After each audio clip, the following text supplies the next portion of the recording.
advice would you give to an agency that's starting today? Where would you tell them to focus? Come work for Bayshore Solutions. Come work for Spinutech. Edit that out. Come work for Spinutech. A little fresh.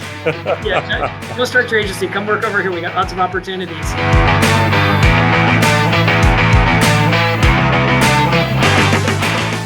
Hey, thank you so much for joining us. This is John Sirakis, and you are either watching or listening to The Climb. The Climb is brought to you by the Digital Mastermind. The Digital Mastermind is a group of digital agencies, technologists, and marketers that band together to help each other raise the tide for their agencies, meaning the best tips, tricks, the best hiring strategies, anything you need to do to help your agencies ascend are the conversations that we're continually having in our Slack group, on our bi-weekly and our monthly calls. So if you as an agency owner or anybody that's on your team wants to join and level up your game, go ahead and shoot me an email, Jon, Jon at digitalmastermind.com, or visit us at digitalmastermind.com.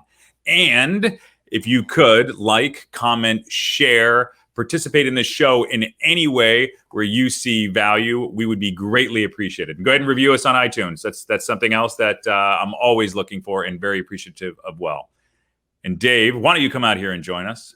Hey, how's it going? Oh, better now that you're here, buddy. Got a good show for everybody to listen to today. Had a good friend with us and a DMG member, Kevin Hourigan.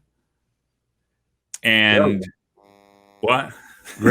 Great conversation. I mean, I've always enjoyed chatting with Kevin, so it was nice to actually do a show with him. Super knowledgeable guy. Definitely one of the hottest digital agencies here is his former agency, which he merged recently, which we get into in the podcast, Bayshore Solutions in the Tampa Bay market. Right. So followed his career for a long time, and man, it's a huge agency. And then he merged it. Now they're even larger. So it's really exciting to get to interview him. Yeah. I mean, it's I love all his sayings. I mean, one of the things. I mean, I didn't really even pick up on it until you pointed out on the show, and then I was like, wow, he does have a saying for everything. And I guess when you're in the business for a long time, you collect these sayings. I love sayings. I mean, I shared one in the interview, and I love it. Yeah, I do too. And it's one of those things. I love the sayings and the stories, right? Because there's stories when you create the examples and the context for the people that you work with. It's like, all right, well, one time either A, this happened, or B, this is something that I've heard. But yeah, sayings. I remember there was one that was the best day in a bank the best day in a bank is worse than the worst day in an agency, meaning it's just boring as shit.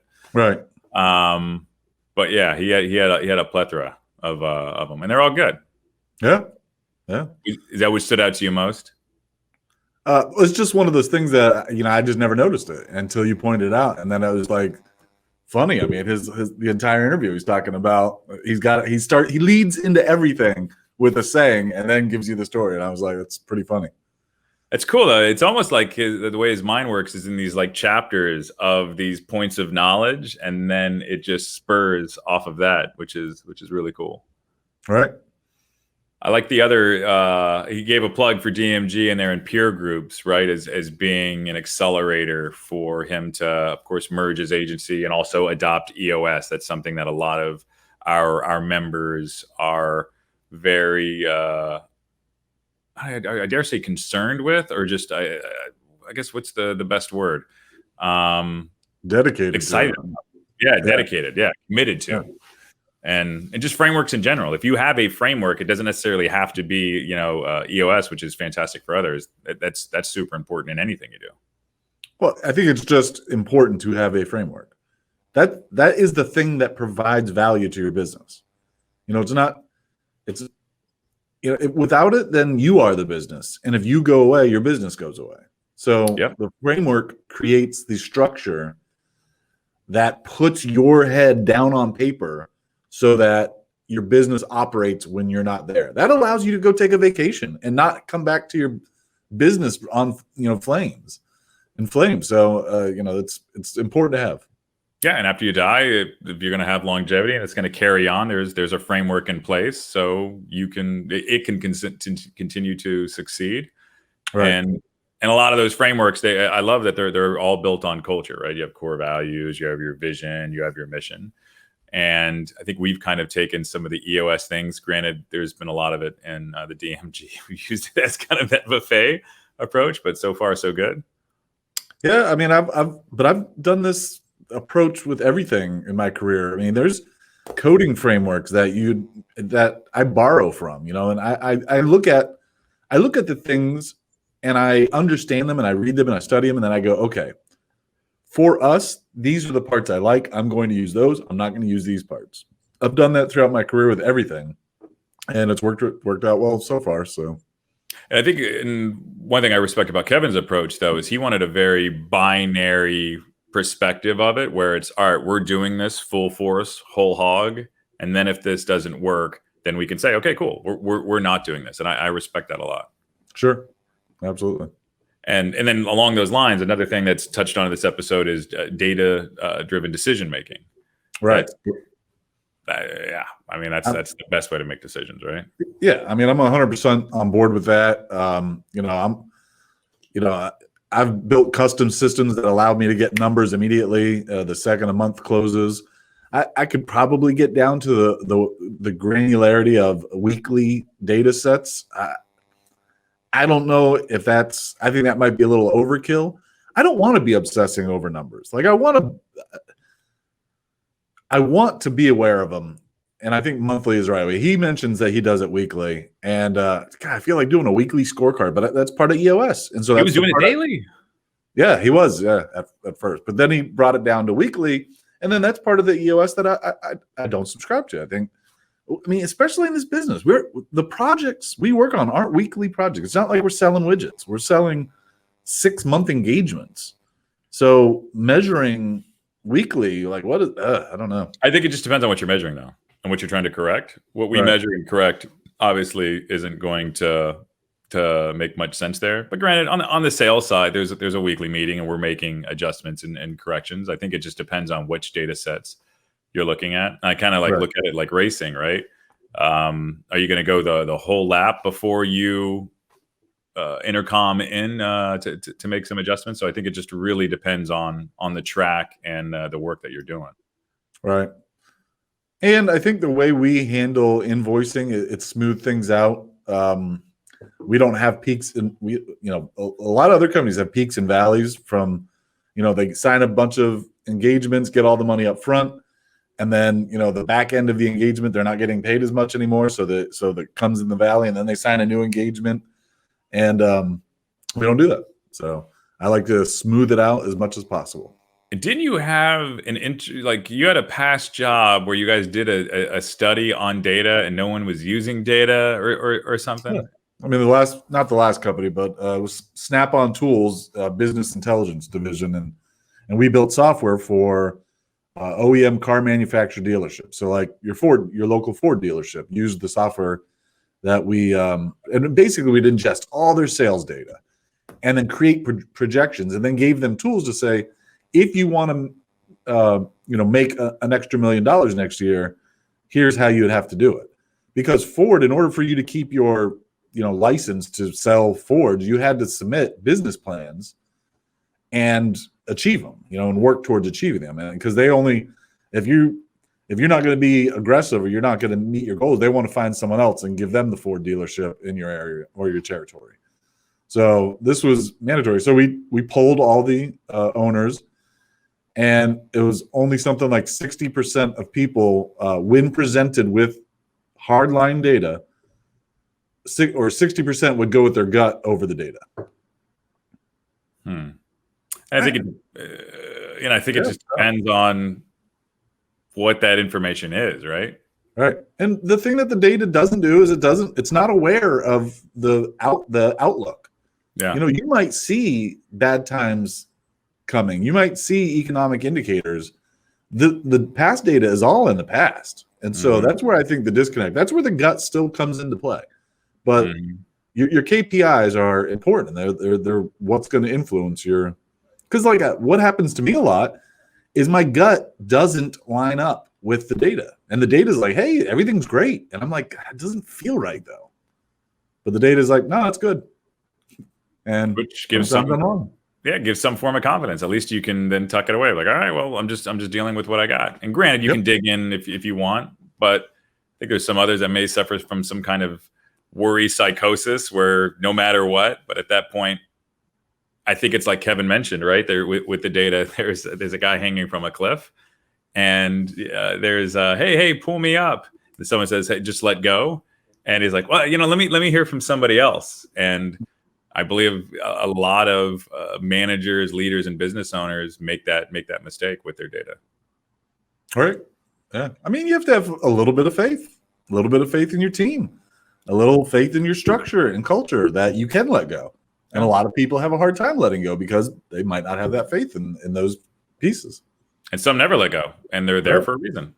Yep. But the gut and the nuance, that there's something about that intuition that is priceless. And also, I mean, business owners have a little, overinflated sense of their business acumen, I guess you could say. So they're going to, of course, trust themselves over external things more so than probably normal people, because they think there was something special about them that got them to where they're at, which there is. Up to a point. Yep. Yeah, it just depends on whether you want to grow. And I think Kevin highlights a lot of the best things, and also he talks about some challenges that he had in the past. So with that, I would like to introduce you to our guest, Kevin Hourigan. All right, Kevin, great to see you, man. About time I get you on the podcast. So what I would like to do is begin with the question we always ask: what does your journey look like? What is your climb? How did you get here? Yeah, it's a great question. So my journey started about 21 years ago when I was born. Kidding. So my journey, I was born in Buffalo, New York, lived there till I was 8 years old, spent 8 to 18 in a community called Erie, Pennsylvania, and then got to Florida here in the Tampa Bay market at 18 years old to go to the University of South Florida here in Tampa.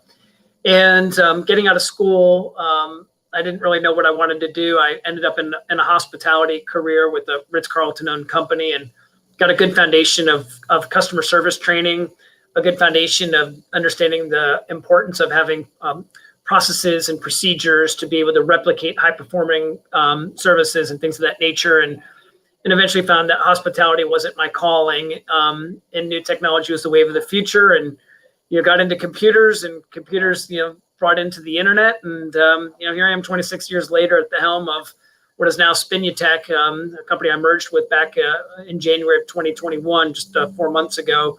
But it's been an amazing journey of learning in an industry that was really at the elementary stage of just expanding, and got into it at an early stage. And 26 years later, I'm still having fun leading a digital advertising agency and helping our customers and our coworkers explore new and better ways to help each other grow. Our clients to be able to grow in their revenues and their market presence, and our coworkers to be able to grow in what they learn from a digital perspective, and being committed to helping everybody just take advantage of this digital landscape that now is the ecosystem of our of our communities these days. And it's fun. I have fun coming to work every day.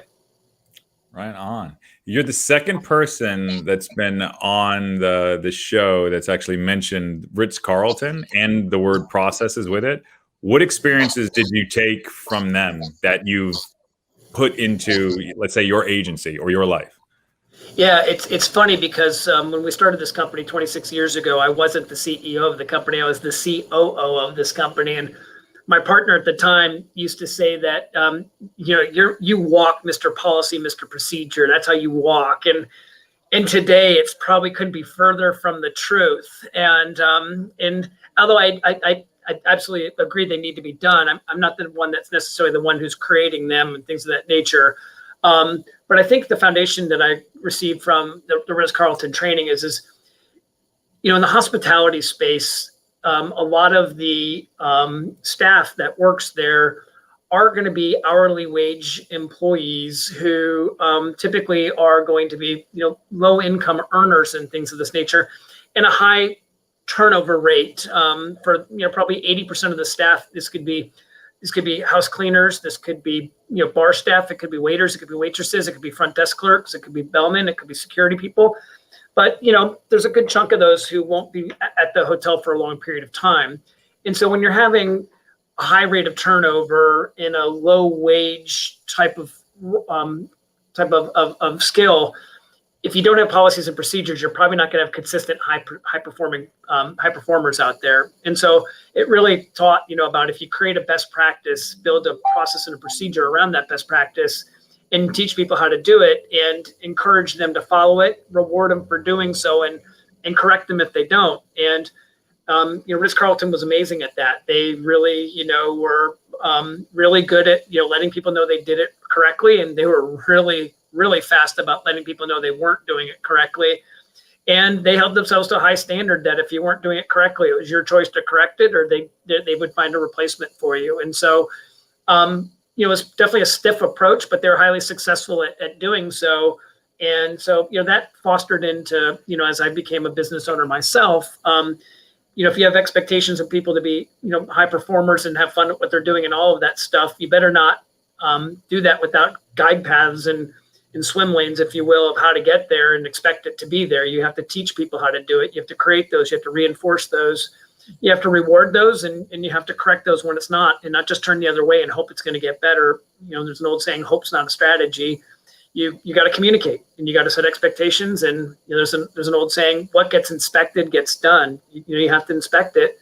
And what I learned in the hotel business, as stiff as it was at times, it helped me understand the importance of it and saw how it was successful, and moved that into my professional life as I started to become a business owner.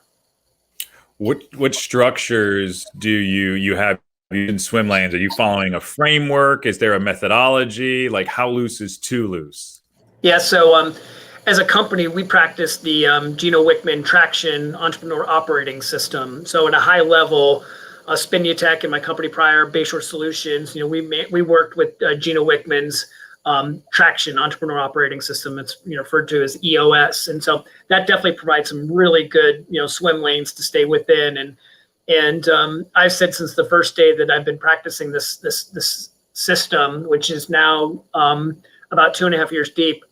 I told our company that I was committed to practicing it as pure as Traction was written. So the expectations would be equal if we knew we were practicing it pure. I've watched peers using the same system, and they seem to make some deviations from time to time. And my perspective on some of those deviations was it was convenient for them to make those deviations because they weren't making difficult decisions. So the easy decision was to deviate from Traction. But in those deviations, you start to get disconnected about what the system's supposed to do for you. And so, at a high level, John, just as a company practicing Traction, definitely gave some great guideposts. It teaches you about what your core values are, what your vision is, what the roles are that are needed within the company to be able to execute that vision, and what the expectations are of people who are going to be in those roles, from what they need to do to do that role, facilitate what that role's responsibilities are, but also under the guideposts of what your company's values are. And then if you can clearly set those in place and hire for it, reward for it, discipline for it if necessary, and actually fire for it, you start to get a unified team that all sees where they're going, how we're going to get there, and they know what those swim lanes or guideposts are. And then, underneath that, there's, a bunch of different procedural things of how to implement different types of tasks and things of that nature. But, it starts with a framework of where the business is going, who we think is a good fit for that from a skill set perspective and from a values perspective, and then boils down to what each individual skills, policies and procedures would be to execute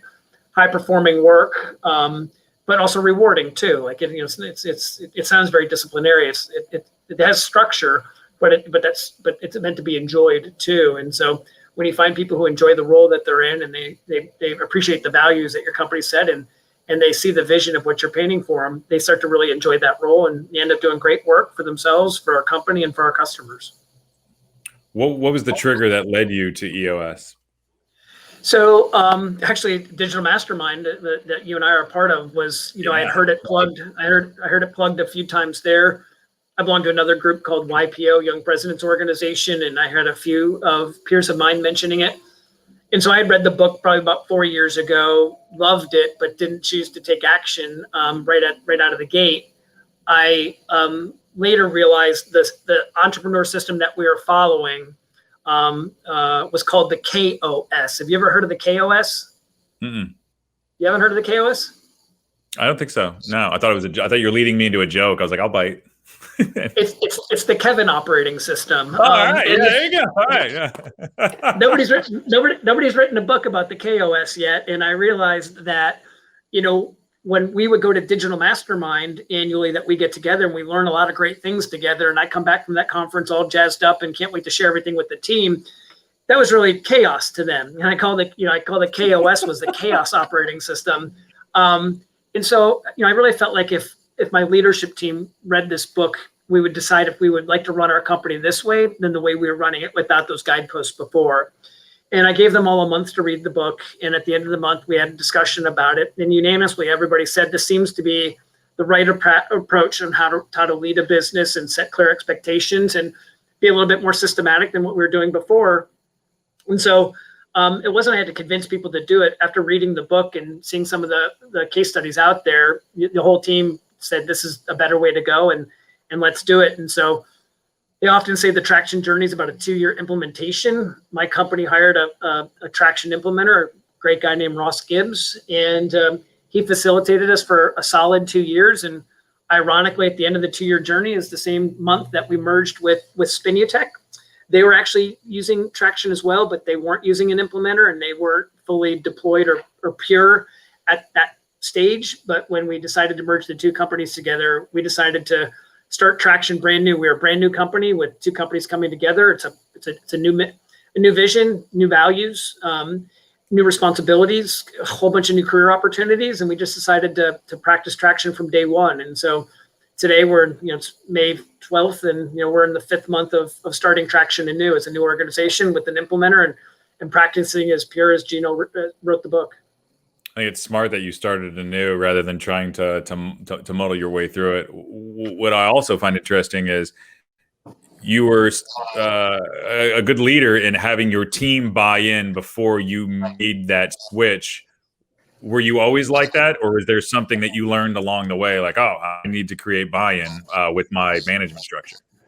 Yeah, no, it's definitely a learning lesson of it through experience. And I used to have a CEO coach, and he'd say, "Hey, Kevin, do you know how you get experience?" And it was a loaded question. I'm like, he's like, no, that's not it. And I'm like, well, he's like, no, that's not it.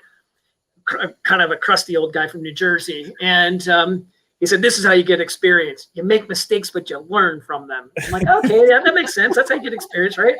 So, I used to think that leadership was just telling people what to do and expecting them to buy in 100%. What I found out is I have an old saying, everybody loves their own idea. And so, when I asked them to read the book and we had a discussion about it, they all came to the conclusion that they thought it was a good idea. And we all came to that same conclusion together. So it was easy to form, everyone's desire to move forward because they made their own decisions. They weren't pressured or forced into it or threatened into it. So, that was very helpful that Gino did a great job of writing the book. He did a great job of getting adoption. There's over 80,000 companies practicing Traction today. There's a bunch of amazing case studies. And so my leadership team realized that as good of leaders as we all may have been, we'd become better leaders if we'd followed this operating system. Got it. How much? So it takes 2 years to implement it. And I think we would be guilty of one of those people that looked at it like a buffet, right? Like, oh, this. The purity thing I also find interesting because at that point, whether it's a pass or fail type of situation. But what are the hardest things for you to adopt this new structure? Yeah, so I think that's a great question. And I think, like you say, like there's a lot to do with Traction. It takes 2 years to implement, right? And you could pursue this in a buffet style and expect to get the end output, but didn't follow the system, right? And that's why I say we want to practice it pure, because I think if you do purchase it, if you do take it in bite-sized pieces from a buffet approach, you have an expectation that's not going to be a realistic experience. And so that's where our commitment to being pure the last time I did it and the time we're doing it right now is let's not make it easy on ourselves to not make some difficult decisions. So there's a lot of difficult things in implementing it. It's a lot, probably the hardest part is just the people side of things. When you do this, where you may have been may not be really where you want to go. And there's going to be some you're going to ask people to change their role or their responsibilities. And so, that's not always an easy conversation to have. But if you have a vision that they believe in and are excited about, and they meet the values of what it takes to work there, then usually they buy into all of that. But not everybody, changes. Many people find change is difficult. I'm one. Change isn't my favorite thing all the time either. And so when a company like ours makes those decisions to make that change, we didn't ask 170 staff members if they wanted to change. We made that decision. And then if the role's changing, when we onboarded them as a new employee, we set their expectations here. It may be shifting over here. Some get excited and some say, I'm really not interested in that. And then, it becomes difficult conversations. And so that part is definitely one of the hard parts. Changing, forming new habits is difficult, and Traction definitely asks you to form some new habits and breaking some old ones too. Habits are hard to break and they're hard to form. So there's going to be some bad habits you learn in Traction that you need to get rid of. And there's some new habits you're going to have to form that aren't going to be easy. But if you can trust in the system and let the system practice its pure way of doing so, there'll be benefits. But if you take the buffet style and you don't make some of those decisions to form new habits and you don't get rid of some bad ones, you're going to set an expectation, you're going to get traction, but you're really going to be discounting the ability to be successful. What is an example of some of those habits? Because on the sales side, I think sales is just so many positive habits. So yeah, I'd love to hear just in general what they are on the EOS. Yeah. So one of the things that we have, ironically, some of that, and EOS is just one of many different ways you could run a business. We're just picking one. It could be another one. There's other ones out there, but for an example, Traction has what they call an L10 meeting, and it's getting your team together for an hour and a half a week, every week, same day, same time, same agenda for an hour and a half every week. Ironically, my company was already doing it, but we didn't do it with this specific agenda. So we already were meeting every Tuesday at 1:00 Eastern time for an hour and a half, but we weren't working with this specific agenda. And so what we found out is we were taking way too long to make decisions. So we would talk about it and talk about it and talk about it and talk about it. And we weren't making any decisions for a long period of time. One of the things Gino Wickman's done a great job on is he says, seek progress, not perfection. And in learning how to implement Traction in Pure, we've been able to figure out how do we present an idea, discuss it and solve it in one meeting or less. So it may not be the right answer every time, but you're getting progress. And then as we set goals, we've always heard the SMART philosophy of setting, SMART goals, specific, measurable, all these types of things. We learned how to set more. We learned how to be better about setting SMART, realistic goals. And so we're getting traction because we're making progress every week. We're making progress, not spending weeks or months. You're continuing to have different viewpoints. Excuse me. Have different viewpoints, and indecision becomes paralysis. And so it took a while to form the new habit of this agenda, but the byproduct of us was making fast decisions, making progress every single week, instead of lamenting on things for week over week at an end because we couldn't get rallied around things. And it just gave us the tools to be able to move forward. Is all the decision thing captured in some type of log? Yeah, so there's a couple of companies out there offer a software application for Traction run businesses and facilitates just even these meetings, but everything is in this. There's a couple of companies competing for your business when you run Traction, and very systematically they've built software applications that emulate the actual entrepreneur operating system. And so every Tuesday at 1:00 Eastern time, we open up this. We're using a product called Traction Tools. We start our level 10 meeting. There's seven elements to the agenda. It has a timer. Each 6 of the 7 all are supposed to take 5 minutes or less. It tells you if you're approaching your 5 minutes. And and then you leave 60 minutes a day to discuss and solve issues. And then you spend 25 minutes updating on scorecard, people updates, weekly measurables to see if you're on track for things. And then, so there's, a great set of tools out there to reinforce the process instead of reading the book and perhaps, forgetting a few things. There's some great guideposts with some software applications out there as well. Yeah, it sounds like you, if you're going to do it, you would recommend somebody just go all in. That's been my experience. We've only done it that way. But again, that decision comes from, having some peers out there who I've watched do it pure, and I've watched do it what I just call convenient, which means they chose to do the buffet style that you said. Or maybe they did 80%, but the things they choose not to do, from my perspective, were the really difficult decisions that are really the things that, until they do that, traction is going to be something that's not going to be something they're going to experience. Got it. What would you say are you're I'd say the largest digital agency, the Tampa Bay market for sure. What would you say are some of your biggest challenges in growing your agency over the years? Yeah, I mean, I think I always say what keeps the owner of a digital agency awake at night, and I say it's the two A's: acquisition and attrition. I think what slows an agency from growing down is the ability to attract and recruit great talent, and the same with great clients too. And so it's one thing to be able to hire people or take on new business, but it's difficult to take on the best people and the best new customer opportunities. And we strive to match great clients with great team members, and that means we don't say yes to everything that comes across our way, even though it could check off some of the boxes. The boxes that we expect to check, are probably more than some other agencies might, which that doesn't make it easy, but we believe it's better. Got it. And are there any failures along the way you could share that had like a dramatic impact? Yeah, I mean, I think, again, my CEO coach said how to gain experience, and that's making mistakes and learning from them. So, I think,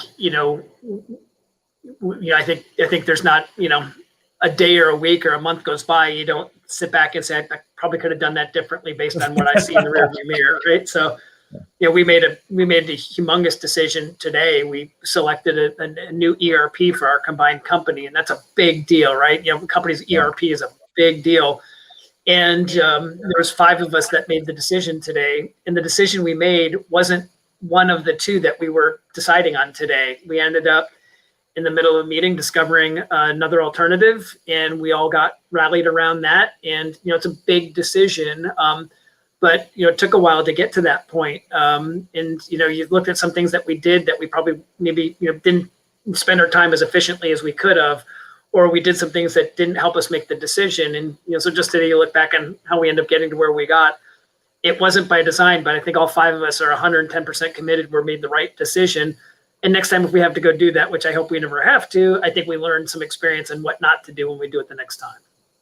So like, what is that process, like the decision process? You got 5 people. Like, what does that look like for your agency? How do you guys go about it?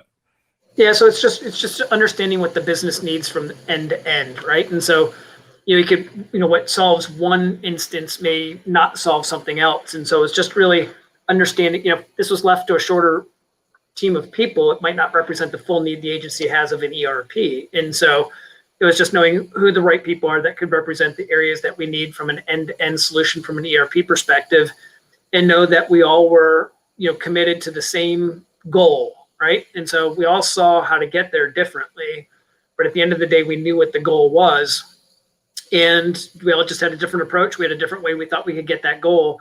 And then we tried to educate each other of each other's different perspectives. And at the end of the day, someone had to make a decision. And today we're going to vote on option A or option B. And lo and behold, in the middle of the meeting, we found a new curtain C that we didn't know existed. And we all felt that was the best option and worked together as a team to come to that outcome.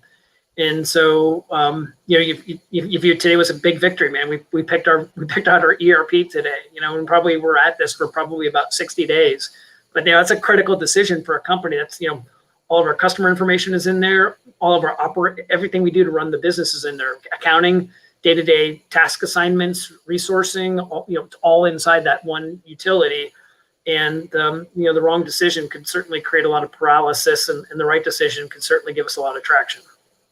Were you pre-budgeted ahead of time for this decision? Like, all right, we have a technology budget of X or whatnot, so let's go ahead and see how we're going to allocate these dollars? Or was this more, hey, we need an ERP and find the money? Well, that's a good question. So we have a budget for this? No, but we knew we needed to budget for it. We just didn't know what the cost of this would be. What we ended up agreeing today was significantly more than we ever considered even spending. But we made a decision that's going to last 5 years instead of one that's going to last 2. And so, at some point over the 5 years, that money would have had to been invested. We're going to choose to take the pain on now and get a 5-year runway out of it, as opposed to take it in bite-sized pieces over time.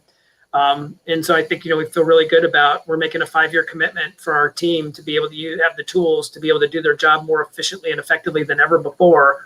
And that's just going to be able to have our team working on the right things for our clients with very effective and efficient tool sets, and just take the big 5-year bite now, as opposed to doing it in incremental stages over the course of 5 years.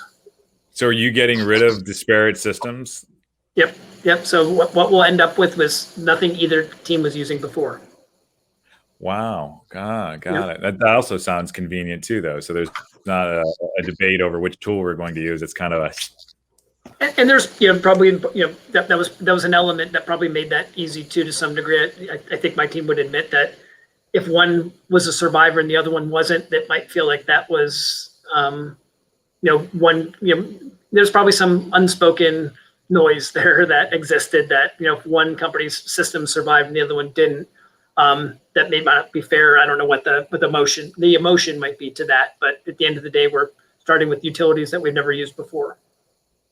So we merged, right? Obviously you had a big merger. You were I think you had some other partners or whatnot, but you're for the most part the one guy running Bayshore Solutions before you merged.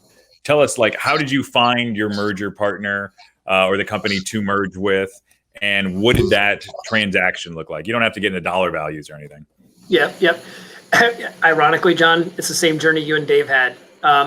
You guys met through Digital Mastermind, and Digital Mastermind is one of 2 agency peer groups I belong to. The other one is with this outfit called YPO, Young Presidents Organization.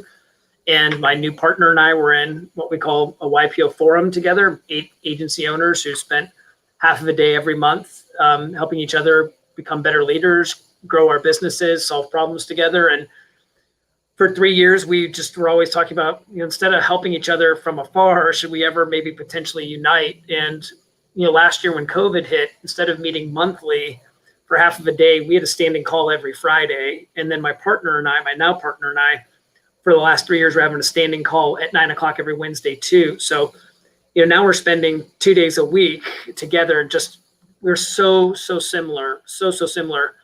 And, as you know, from doing what you do for a living, the digital landscape just continues to change so much. It has for the 26 years I've been in it, right? That's really how we create value for our clients.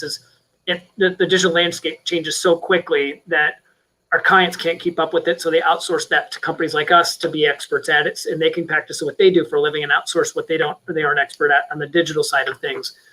And so, as digital continues to get bigger and bigger, I call it the end of end to digital just continues to get broader and broader, and the skills needed to be able to execute these broader digital needs, the skill sets continue to require to get deeper and deeper.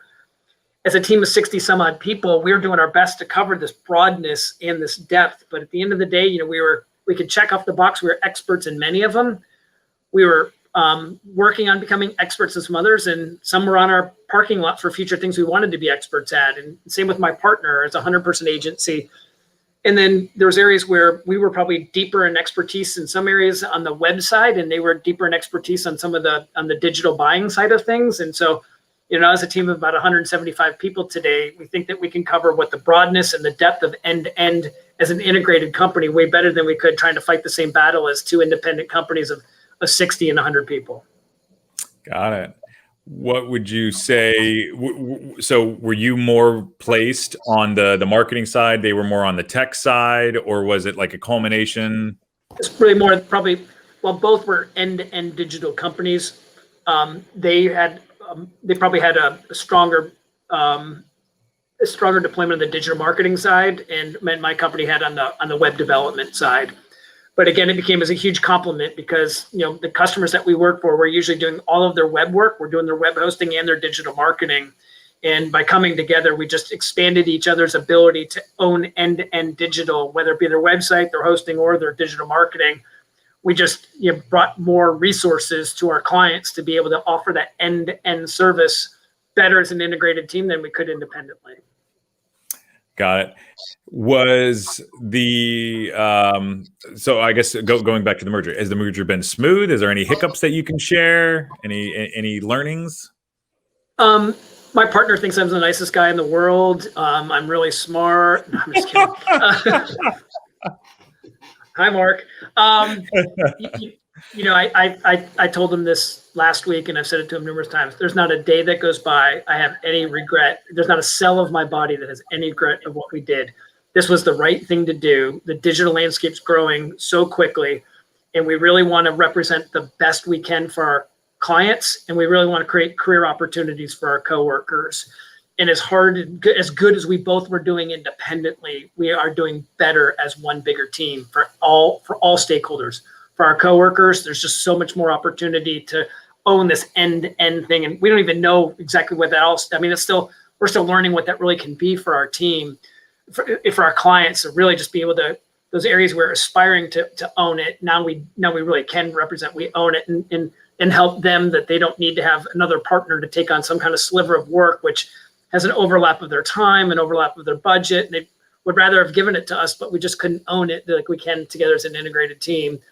And as a company, like, you know, we just strive to be the best we possibly could be. And, you know, united together, we're just better as one integrated team than as good as we were as before. We're just better as an integrated team. And, you know, my partner says this well, and I believe it, but, you know, sometimes, you know, we see things different ways, not just he and I, but we see things pretty commonly across the board on most things. But at the end of the day, we have different experiences. We've learned from different things. And he says, like, hey, we're all trying to climb the same mountain.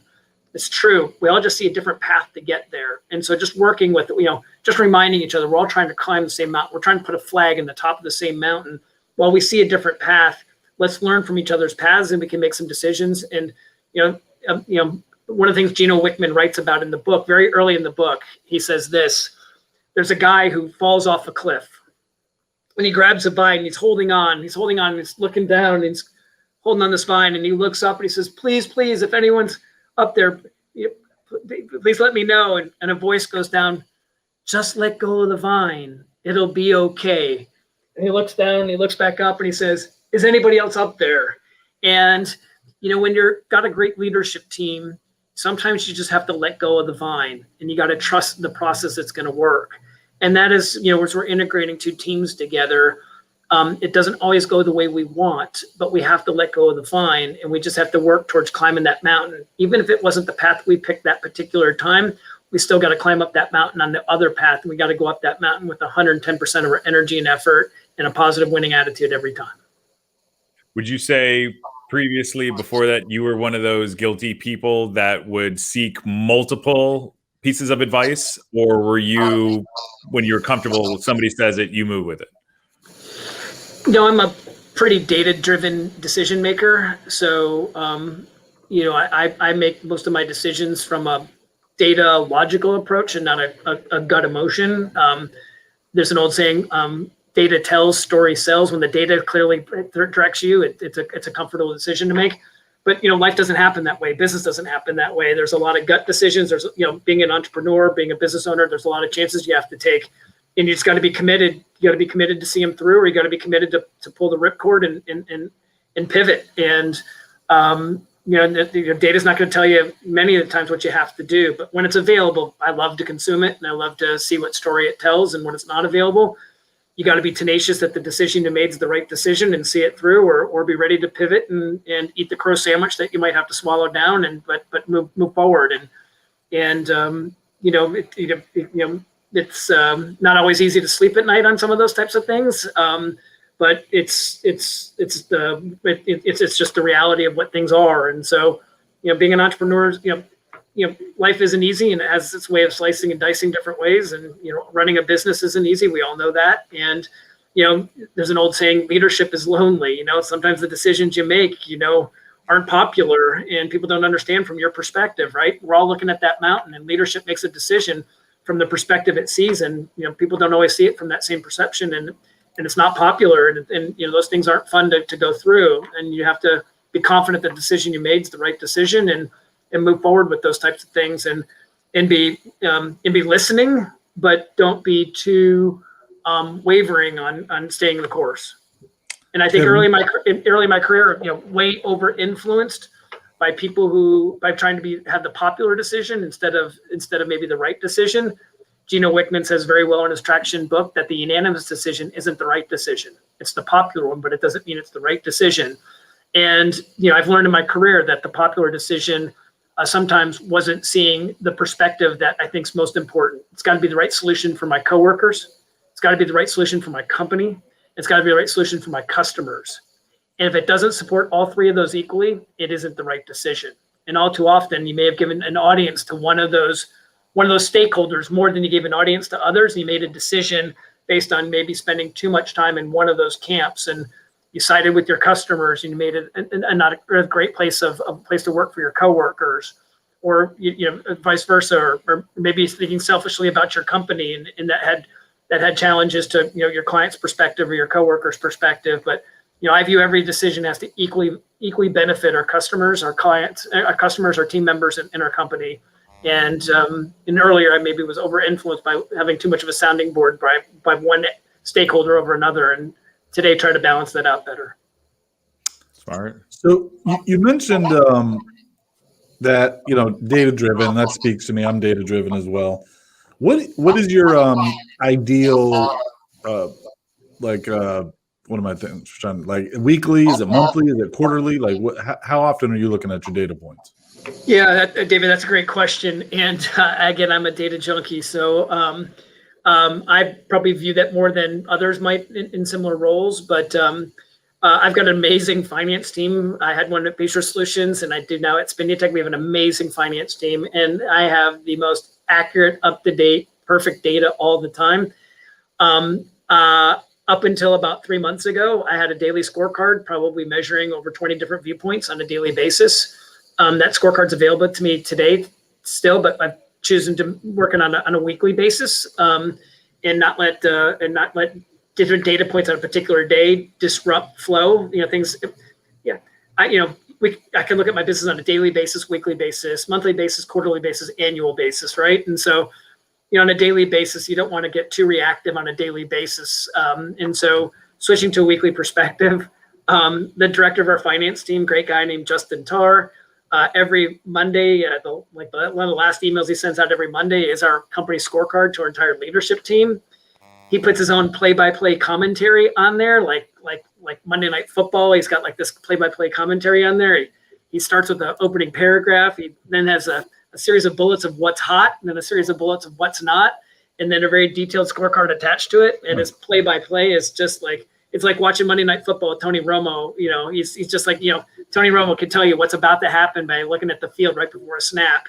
And that's what, Justin and our finance team provide us, is a snapshot in the rearview mirror, but also kind of a telescope view of how he perceived things to be. And, typically I agree with his perspective spot on. But it's weekly scorecard review, monthly monthly P&L, and then quarterly and annually. But we're going to at a weekly scorecard that a weekly scorecard to get to a monthly P&L, and then look at things at a quarterly and annually basis also. What are your top 3 KPIs that are most important to you? Yeah, so that's a good question. So I wish you'd give me a bigger number to pick than just 3. But if you were to pick just 3. Oh boy. Yeah. Why don't you give me 10, David? It'd be a heck of a lot easier. But I would say, like, actually I'd say I have 3 KPIs for my 3 stakeholders, right? So for my clients, it'd be client satisfaction, return on investment. So we use Net Promoter Score. So my Net Promoter Score with our clients, return on investment, return on spend would be probably another benchmark. And then making sure that we're bringing on the right mix of clients with the right expectation set too. Would probably be for my customers. For our coworkers, our team, we use Employee Promoter Score. We do that. We use a software tool called Office Vibe, and every week we're surveying our team, so we're getting good feedback from there. And that they're growing. I want to make sure that the opportunity that we provide them here at Spinutech is an opportunity that they can learn and grow in a career path for. And then from our company's perspective, certainly, if we're scoring well in those 3 metrics I said for our customers and for our coworkers, our team members, then I should have good results on the things I'd look at from our company's perspective, and certainly be, our revenue's trending in a positive direction. We forecast about 25% year-over-year growth every year. And so, looking to see where we're on that benchmark. We have a forecasted net margin, and so looking at that, and looking to see, probably last would be just the acquisition attrition. What is the onboarding of new clients and coworkers, and what is the outgoing, and just make sure that's the right ratio. So when you were doing it daily, were you making reactive decisions based on what you were seeing in your scorecards? I probably was guilty a little bit.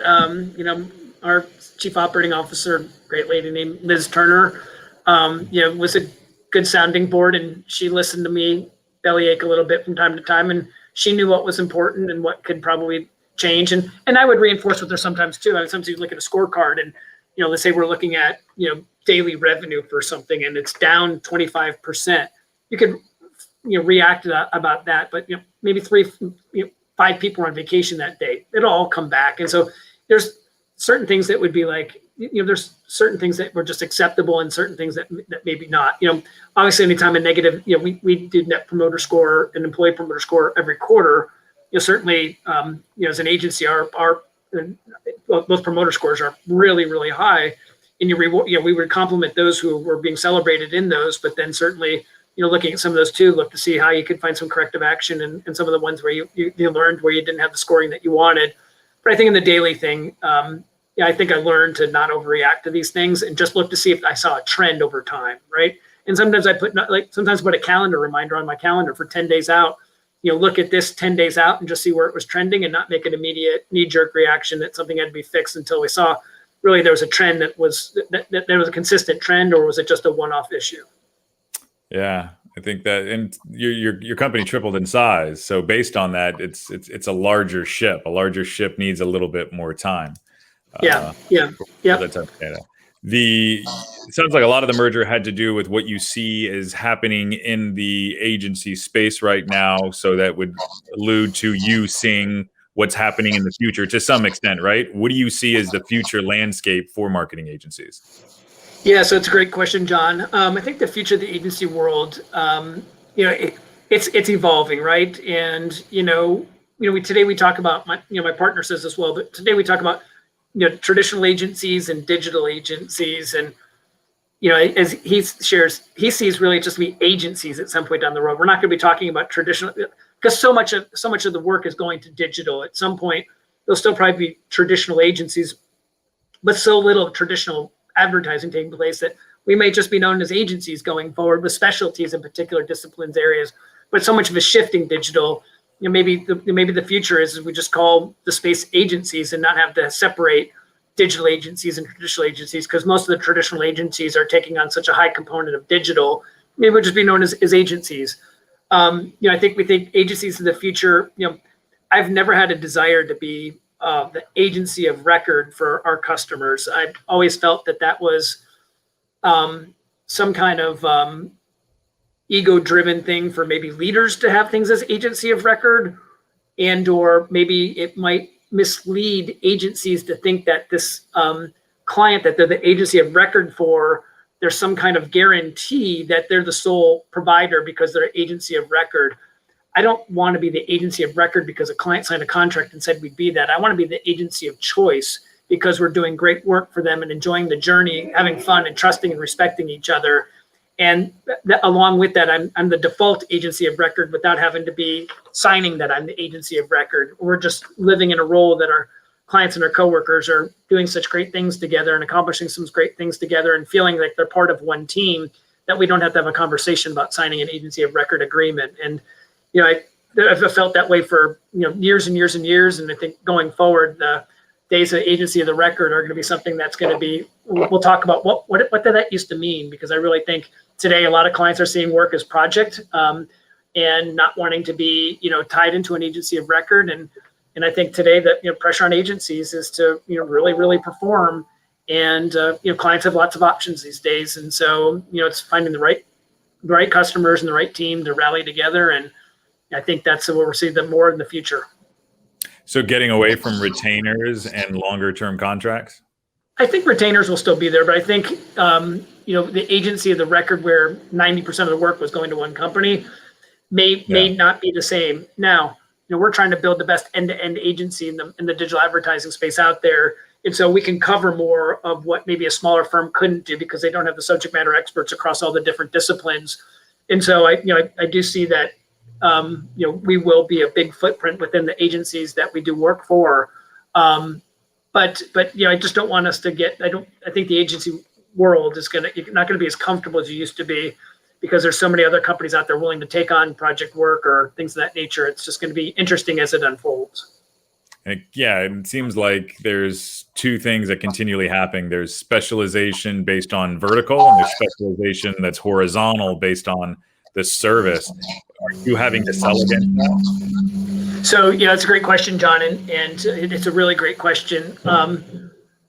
I think sometimes, your customer, let's say, we're proposing, we have a prospect, right?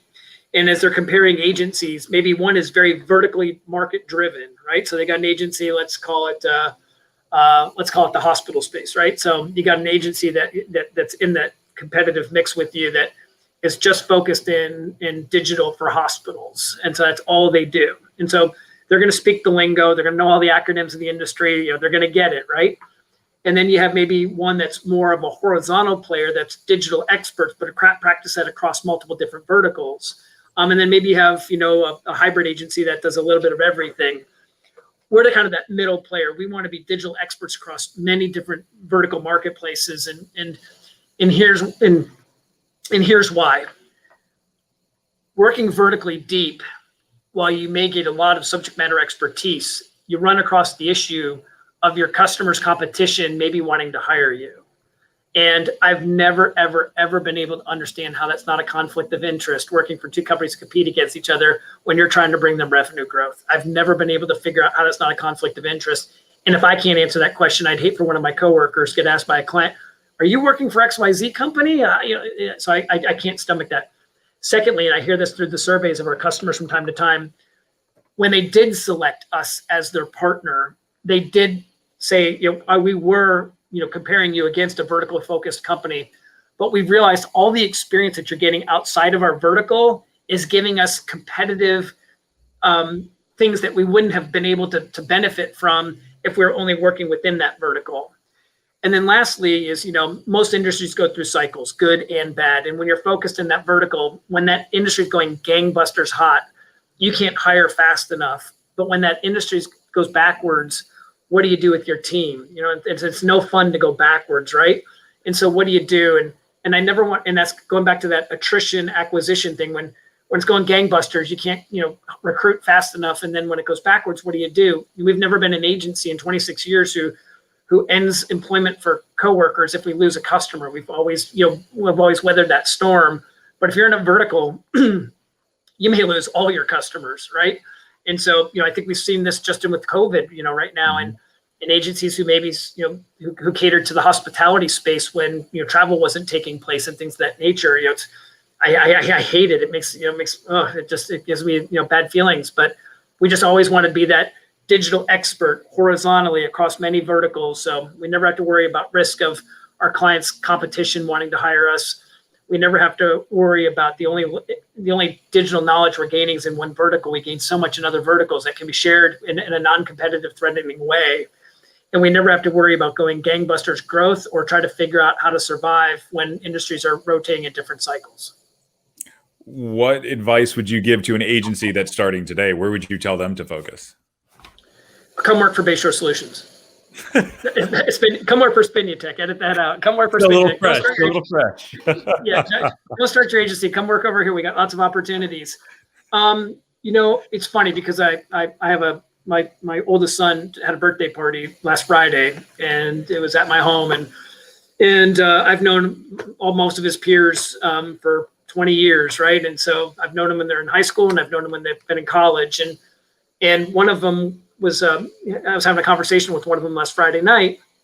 We actually used to be in the marketing department for one of my clients, and we designed a website for him, did some other stuff, and and it was probably a 6-figure website. It's a 500-person company. It wasn't a small brochureware website, and he let me know that he left that company and decided to go out on his own. And I asked him, so how many clients do you have, and how are you getting your new business? And I think he said he had 12 clients, and how he's getting new business right now is he's hired an independent third-party company to do telemarketing for him. And he says he's getting 7 opportunities a week, and he's closing 3. And I was like, okay, so that's pretty interesting. But then he said he was losing 3 customers. He was losing 2 customers a week because he didn't onboard them correctly, right? And so you just think the life of it, and I think he was selling search marketing services is mostly what he was doing, and he was outsourcing some of that. So really, right now he's just playing middleman to some degree with a high attraction rate and a high attrition rate, and not a big dollar entry. Probably working with smaller startup companies. And he's like, it's not like back where I used to work and we paid you, $100,000 to build our website, and I just said, listen, you'll grow into that, right? Your company has to have the experience to be able to go market itself, to get to those different abilities to serve at higher levels. And so you're on the right track. You just need to earn more experience to be able to upgrade where you're currently at. And, hopefully you're learning in the sales process that these companies that, if you're getting 7 opportunities a week and you're closing 3 of them, but you're losing 2 that you onboarded 6 months ago, what have you learned? So the next week when you onboard 3, what are those? Or maybe you should only onboard 1, but maybe it should be of a much bigger size. And so, I think that's what it is. I think, you want to market yourself realistically to the companies that you onboard, but you'll probably find that the companies you're targeting today may be different than you target 6 months down the road and 2 years down the road. And you'll continue to learn, who you serve best and what you enjoy serving the most. And that'll evolve over time. But it's, you got to feed yourself out of the gate, and it won't be with where you'll end up is, it won't be where you start. I call that leveling up. And I think the companies that try to shoot for levels that they're not ready for that's how people go out of business, out of nowhere. It's David. It's so much damage when that happens. I always tell people that I work with, like, I'll tell you what's in our wheelhouse, and I'll tell you what's not. I'll always be open, honest, and transparent with you. I'll tell you something that it's not necessarily in our wheelhouse, but we're aspiring to get it, and maybe we can partner together and find a way that you don't have to pay me what I would normally charge to do this, but we grow together and learn this and see if they're open to that journey or not.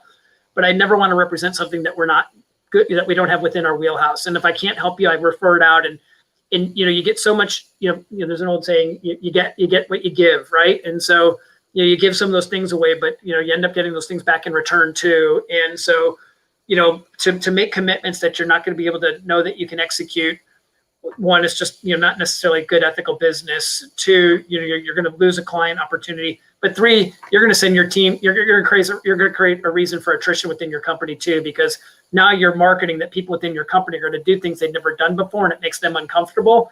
And so you're going to create attrition of your team. You're going to create attrition of customers, all because you're trying to make a dollar you didn't deserve. It's just not worth it. Right. And it could even be that you have to rush hiring to grow a team out of nowhere. You just collect a bunch of people that are just looking to, make a dollar and not be passionate about the team. And then all of a sudden you lost your business. Yeah. And so it's I'm sure, we've all gained experience, but, through those types of things. But, at the end of the day, you realize that, being smart about, who you're going to work for and who you're going to work with will pay off long down the road than making quick decisions that were easy. So speaking of your son's friend and whatnot, prospecting sales, what are your best prospecting and sales tips that you would give to an agency owner today? I think first, just great reputation. I always ask our team a loaded, teasing question. I say, do you know who our best salesperson is? And like, Jimmy, Susie, no. I make them guess a couple more times. But then I say, our best salesperson is great quality work, because the most work we get is from existing clients buying more. And our best salesperson is the amazing work that our team does. At the end of the day, someone may get credit for signing that contract, but really who sold it was the amazing work that we did, whether that's with the existing clients or future prospects. It's the amazing work that we've done earns the trust to have people want to do business with us. And then, when you do amazing work, then how do you syndicate that in areas or channels where people who are looking to buy those services may do their research, and how do you position yourself in those channels to, attract people to want to learn more about you and accelerate their interest in you, and eventually, have them take action to engage you. But at the core of it, it's having great work, great people, great company, great reputation. Without those, any prospecting or earning new business is going to be swimming in an outgoing tide. But if you do those really, really well, then you'll see the payoff coming. But we do a lot of our what we do for clients, we practice and preach ourselves. We do a lot of paid media, a lot of organic search engine optimization, a lot of social media, a lot of content optimization, a lot of content syndication, a lot of drip emailing, a lot of email marketing. What we do for our clients, we do for ourselves. And we're a good practitioner, not only for our clients, but a good practitioner for ourselves. And we grow 25% year over year through serving existing clients really well, and leveraging what we do for our clients for ourselves, and benefiting from executing it well.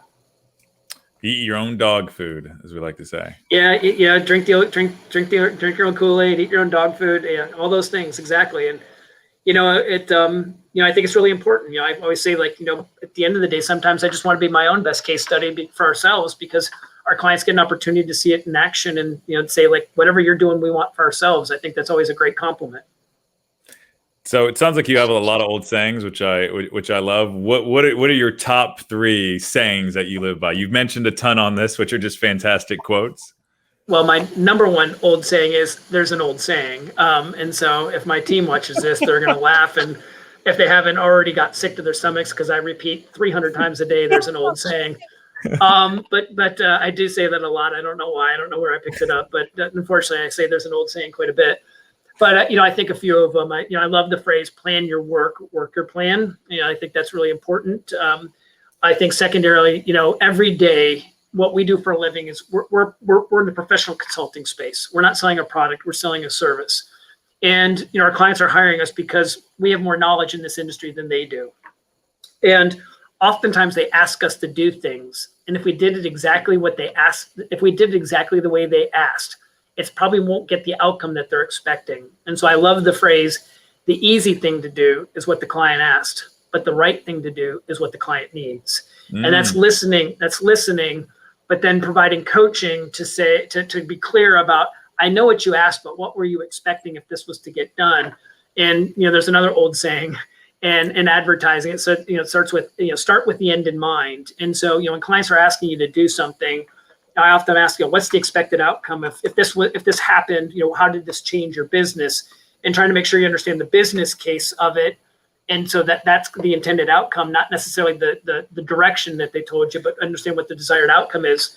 And therefore you could be, pretty in parallel that you heard what they said, but you also process what they really need and find the right outcome there. And, that leads to maybe another famous phrase, and that is, uncommunicated expectations are future frustrations. So a client may tell you to do this, but it doesn't equal what they expected. Now, they communicated do this, but they really expected it to end up doing that. That unexpected communication became a future frustration. So, communication is clear, but, really, making sure that as you communicate internally or externally, that you ask a lot of questions so that the expectations can be flushed out and not assumed, because the gap of what's assuming, the person doing the communicating, the person doing the assuming, that gap is where frustration can exist. So by asking questions, and questions sometimes aren't always pleasant, but the intent isn't to be unpleasant. The intent is to reduce the gap, because wherever that gap is where that's where the frustration is going to lie. And so by asking a lot of questions, you narrow that gap to set clear expectations, and that's how you avoid uncommunicated expectations will create future frustrations. So on the last two there, I think was great, because on the second one, I found that the clients that tell us what to do and just say, hey, just do this, those are not even the clients that we like. We're the expert. I want to know their goal. Tell me your goal and I'll design the path. Yeah, I think so too. And I think, our team members really enjoy collaborating with our clients. But again, we started this call with a couple earlier phrases, but I think I said, another Kevin phrase is everybody loves their own idea, right? And so when you're collaborating with a client, you get to form ideas together. But when you're being told what to do, it's probably less fulfilling than being collaborative. And so, one of the things huge about, our team and our company is the collaborative internally and collaborative externally. And that's how you build great solutions, is when you have that collaborative. And sometimes we do say no to companies that we feel like it's not going to be a collaborative. We don't want to work for people who want us to go one approach and then want to hold accountability for an outcome that didn't yield what they expected. It's just, you just avoid getting into those situations when you sense that's going to be something. And we have a profile who our ideal client is, and we have a profile who our ideal client is not. And when they start to share characteristics of what's not a fit, we have open, honest conversations internally, and choose to walk away from those, because it's just become future frustration, and it's just not worth it. I want to give you another classic saying. This is my favorite saying: is "Can't lives on Won't Street." Say that again. Can't lives on Won't Street. Yeah, can't lives on Won't Street. I like that. So when somebody says I can't do that, I'm like, no, you can do it. It's just you don't want to. Right. No, that's a good one, David. I might borrow that if you don't have a trademark on it. No, I picked up another one from you, Kevin, a while ago. It was what was it? If you don't fire your worst clients, your employees will, I think. No, it's if you don't fire your worst clients, if you don't fire your worst clients, they'll fire your best employees. That's what it was. So that's what it was. It goes back to what we were just referring to. You got that customer who potentially wants to, direct what to be done, and if you don't eliminate that toxicity out of your business, your coworker is going to choose to go somewhere else. And so, the word no is not a word that comes out of my mouth very well. I don't enjoy telling people no. I don't enjoy disappointing people. I don't enjoy telling people what they don't want to. I don't enjoy telling people what they don't want to hear. There's no bone in my body or fiber in my skin that enjoys telling people things they don't want to hear, but it's my responsibility to do so. And, I've learned in my career that,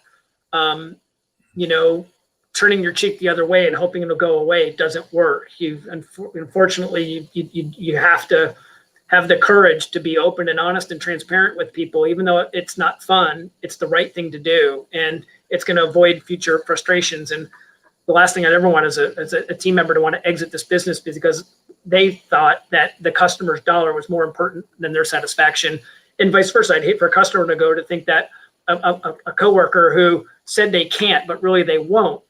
We supported that as well. So it works a little bit that way too. But it's just finding that those swim lanes about what the rules are, so to speak, on the engagement of clients and the expectations of coworkers, and be consistent. And so it shouldn't be difficult to stay within those swim lanes. If one of your employees is listening and they want a great gift idea for you, they should make one T-shirt with all of your different sayings all over it. Yeah, I have somewhere in here, I have some, this is funny you say that. So John, somewhere in here, I have about 4 coffee mugs of some of my sayings so plan your work your plan.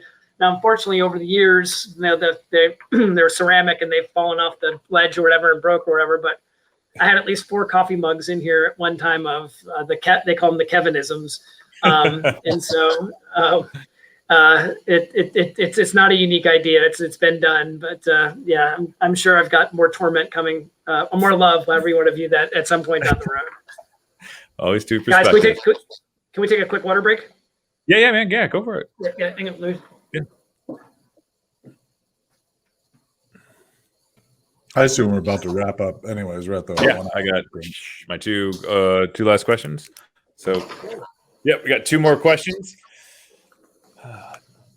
Shoot, go ahead. All right, I'm back. All right. What advice would you give to any agency today? Something that they should be doing better, or where agencies are potentially doing something wrong? Yeah, so that's a good question, John. So what I recommend agencies should be doing. So yeah, there's an old saying, but it's amazing what a business owner learns when they talk to their customers and coworkers.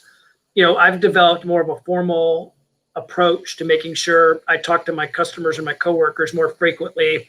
And it is amazing what you learn, and creating a new habit of seeking that feedback more intentionally than maybe just haphazardly gaining it. Solicit it as opposed to react to it or wait for it. And so, I think it is amazing what you learn when you talk to your customers and your coworkers, and create a routine where you're seeking that feedback on a pretty consistent basis. And it'll be amazing what you learn. So that definitely be one piece of. There's lots of advice to give, but I definitely think that as much as we read and we watch each other's podcasts and we learn from all of that, which are amazing channels in and of themselves, don't overlook the opportunity to learn from your customers, your coworkers too. I think that's great. And is there anything that we didn't cover today that the world should know? We did cover a lot. We got some Davidisms out there, and some stuff like that. We did cover a lot. No, John, I think it was an amazing time with you guys today. I really appreciate the opportunity. Awesome. Likewise, man. I really appreciate you being here. And last thing is, feel free to plug anything you want. This is your space. Yeah, no, I appreciate it, guys. Thank you so much. I think the relationship we've had through Digital Masterminds been so fulfilling for a number of years. It's great that we as agency owners may overlap in who we may serve and things of that nature, but we have the confidence that we can share some, very important information with a high level of confidence that it won't come back and haunt us later. And so, I'll plug Digital Mastermind for agency owners who haven't considered using the Digital Mastermind. We'd love to learn from some like-minded agency owners who could contribute some of their experiences into our channel, and all of us benefit from that instead of having to learn through the school of hard knocks ourselves. And shout out to my partner, Mark. Been an amazing journey for the last 4 or 5 months, and look forward to that journey. And thank you to all Team Spinutech. You guys have been absolutely amazing. And for all the clients we're so fortunate to partner with, thank you as well. Awesome, man. That was a lot of gratitude. That is killer. I love that. Thank you. Yep. Thanks, guys. It was fun. Hope you enjoyed our episode. Please subscribe and review wherever you can. And if you would like to join the Digital Mastermind, go ahead and shoot me an email at jon@digitalmastermind.com, or visit us at digitalmastermind.com. We'll see you next time. Thanks. Bye now.